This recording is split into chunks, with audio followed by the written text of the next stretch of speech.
मित्रों, तीन मुख्य रूप से हमारे लक्ष्य हैं। नंबर एक, देश की खाद्य सुरक्षा हमको सुनिश्चित करना है।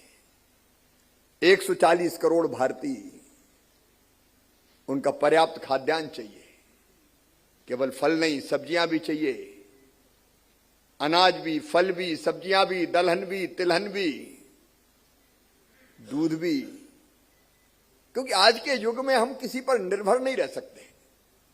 प्रधानमंत्री जी का संकल्प है आत्मनिर्भर भारत, और आज तो दुनिया की परिस्थितियां ऐसी है कि भोजन के लिए तो निर्भरता कदापि मंजूर नहीं है। आत्मनिर्भर हमको होना चाहिए।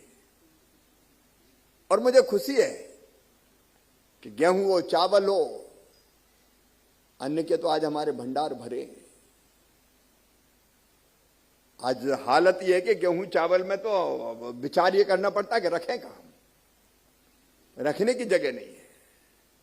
तो हमने प्रगति बहुत की है, लेकिन अभी जैसा आतिश चंद्रा जी बता रहे थे कि दलहन की कमी है, हमको इंपोर्ट करना पड़ता है, तेल हमको आयात करना पड़ता है। अगर खाद्य सुरक्षा सुनिश्चित करनी है तो दलहन में भी आत्मनिर्भर होना है, तिलहन में भी आत्मनिर्भर होना है। कोई भी चीज ऐसी ना हो कि जो हमको बाहर से मंगानी पड़े, और ये संपूर्ण खाद्य सुरक्षा हमको सुनिश्चित करना है। भारत अपनी आवश्यकता अपने किसानों से, अपने देश से पूरी करेगा। और केवल इतने नहीं, प्रधानमंत्री जी ने कहा भारत विश्व बंधु भी है, उससे दुनिया की जरूरत भी हम पूरा करेंगे। कोविड के समय भी हमने की, और आज संकट के समय भी भारत दुनिया को खाद्यान्न सप्लाई करने की क्षमता रखता है।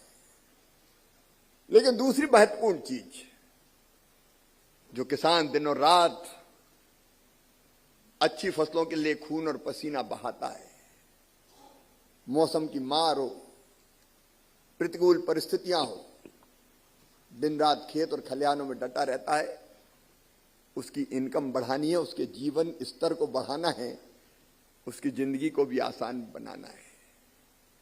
कृषि भारतीय अर्थव्यवस्था की रीढ़ और किसान उसकी आत्मा, और कृषि मंत्री के नाते मैं मानता हूं किसानों की सेवा हमारे लिए भगवान की पूजा है। आधी आबादी को खेती रोजगार देती है, तो हमको किसानों को, हमारे किसान भाइयों को हम कैसे उनकी इनकम बढ़ा सके, इस दिशा में कदम उठाना है। यह हमारा दूसरा उद्देश्य। और तीसरा है, हमको खाद्यान्न तो देना है, भोजन तो देना है, लेकिन पोषण सुरक्षा भी सुनिश्चित करना है। शरीर को भी हर तरह की चीजें चाहिए, और इसलिए देश की जनता को पोषण युक्त आहार हम दें। कृषि एवं किसान कल्याण मंत्रालय।